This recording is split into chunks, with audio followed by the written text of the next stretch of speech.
Assalamualaikum warahmatullahi wabarakatuh. Perkenalkan, nama saya Nuhan Ilmi. Pada kesempatan kali ini saya akan membahas tentang sejarah peristiwa masuknya Islam di wilayah Spanyol. Namun sebelum itu, mari kita ucapkan terlebih dahulu basmalah bersama-sama dan kita panjatkan rasa syukur kepada Allah Subhanahu wa taala, dan semoga kita selalu diberikan kesehatan oleh Allah Subhanahu wa taala. Amin ya rabbal alamin.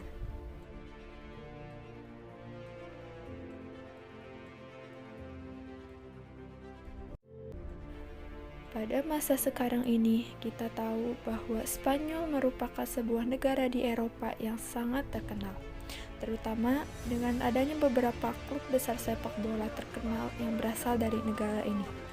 Tetapi, apakah kalian semua tahu bahwa di balik itu semua, ternyata Spanyol dulunya lebih dikenal dengan nama Andalusia, dan negara ini adalah salah satu negara yang dibesarkan oleh pemerintahan Islam, tepatnya pada masa pemerintahan Daulah Bani Umayyah.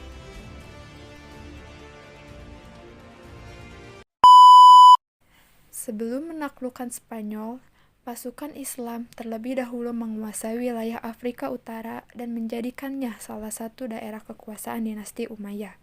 Penaklukan wilayah Afrika Utara terjadi pada masa pemerintahan Khalifah Abdul Malik. Tujuan utama Islam menguasai Afrika Utara adalah sebagai jalan untuk mempermudah umat Islam dalam melakukan ekspansi ke wilayah Eropa. Ekspansi yang dilakukan pasukan Islam di wilayah Spanyol ini terjadi pada masa Khalifah Al-Walid tahun 705 hingga 715 Masehi. Awal mula pasukan umat Islam melakukan ekspansi ke wilayah Spanyol ditandai dengan ditunjuknya pemimpin pasukan yang akan melakukan ekspansi menuju Eropa oleh Musa bin Nusayr. Musa bin Nusayr yang merupakan seorang gubernur Afrika Utara mengutus Tariq bin Ziyad untuk memimpin pasukan menuju Eropa. Ia membawahi kurang lebih 7.000 pasukan yang sebagian besar terdiri dari orang-orang barbar. Pada tahun 711 Masehi, Tariq bin Ziyad pergi berlayar melalui Laut Tengah, dan ia berhasil mendarat di sebuah daerah yang kemudian diberi nama Gibraltar, atau lebih dikenal dengan nama Jabal Tariq. Ketika penguasa Spanyol, Roderick, mengetahui bahwa pasukan Islam telah memasuki wilayahnya, ia memerintahkan pasukannya untuk menghadang pasukan Tariq. Sebanyak 25.000 pasukan Spanyol diberangkatkan untuk menghadang pasukan Islam tersebut. Mengetahui pasukan musuh lebih banyak, Tariq meminta bantuan pasukan kepada Musa bin Nusayr. Akhirnya, Musa bin Nusayr mengirimi kembali 12.000 tentara tambahan ke wilayah Spanyol untuk membantu pasukan Tariq menghadapi pasukan Spanyol. Pada bulan Juli tahun 711 Masehi, terjadi peperangan antara pasukan Spanyol dan pasukan Bani Umayyah. Pasukan Spanyol dan pasukan Bani Umayyah bertemu di wilayah Sungai Barbate dan kemudian melakukan peperangan. Peperangan di antara keduanya berlangsung selama kurang lebih 8 hari. Dan kemudian kemenangan atas peperangan ini berhasil diraih oleh pasukan Tariq. Kemenangan yang berhasil diraih oleh Tariq bin Ziyad berhasil membuka jalan untuk penaklukan wilayah Islam yang lebih luas lagi. Cemburu atas keberhasilan letnannya yang tak terduga dan fenomenal, Musa bin Nusayr bersama 10.000 tentara yang terdiri atas orang Arab dan Arab Suriah bergerak menuju Spanyol pada bulan Juli tahun 712 Masehi. Musa bin Nusayr merasa perlu melibatkan diri dalam gelanggang pertempuran dengan maksud membantu perjuangan Tariq. Dengan suatu pasukan yang besar, ia berhasil berangkat dan satu persatu kota yang dilewatinya dapat ia taklukkan. Setelah Musa berhasil menaklukkan Sidonia, Carmona, Seville, dan Merinda, serta mengalahkan penguasa kerajaan Gotik, Theodomir di Orihuela, ia bergabung dengan Tariq di Toledo. Pasukan Islam selanjutnya, yakni pasukan Tariq dan pasukan Musa, melanjutkan ekspansinya menuju wilayah Toledo sebagai basis kekuatan pemerintahan Spanyol. Beberapa wilayah berhasil ditaklukkan seperti Archidona dan Granada. Kemudian pasukan pimpinan Muqtir Arumi berhasil menaklukkan kota Cordoba yang selanjutnya dijadikan sebagai ibu kota pemerintahan Islam di Spanyol. Setelah kota-kota penting di Spanyol dapat ditaklukkan oleh pasukan Islam, secara politik wilayah Spanyol telah berada di bawah kekuasaan kekhalifahan Bani Umayyah.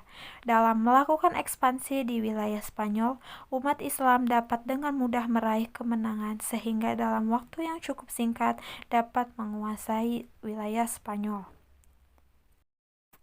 Sebenarnya ada beberapa faktor yang membuat proses penaklukan Spanyol oleh pasukan Islam berjalan lebih mudah.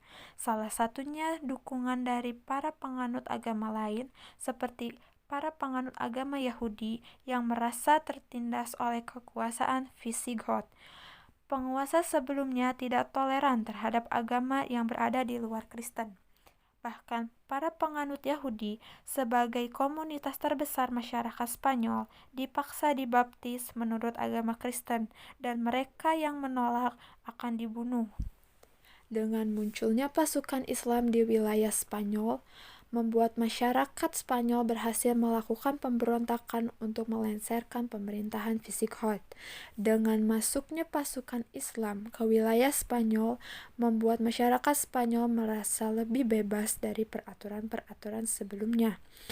Sehingga dari sinilah pasukan Islam disambut dengan baik oleh masyarakat Spanyol, dan mereka juga menerima dengan baik penyebaran agama Islam yang dilakukan oleh pasukan Islam di wilayah Spanyol. Kesimpulan yang bisa saya ambil dari proses munculnya Islam pada wilayah Spanyol, bahwa kebangkitan dan kemajuan Eropa tidak hanya dalam bidang politik yang bisa ditunjukkan dengan keberhasilan mereka mengalahkan kerajaan-kerajaan besar, tetapi kemajuan mereka juga ditunjukkan dalam bidang ilmu pengetahuan dan teknologi.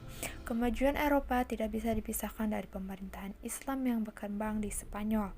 Ketika Islam mencapai masa keemasannya, Spanyol merupakan pusat peradaban Islam yang sangat penting, bahkan bisa menyaingi perkembangan peradaban Islam di Baghdad yang saat itu dipimpin oleh Daulah Bani Abbasiyah.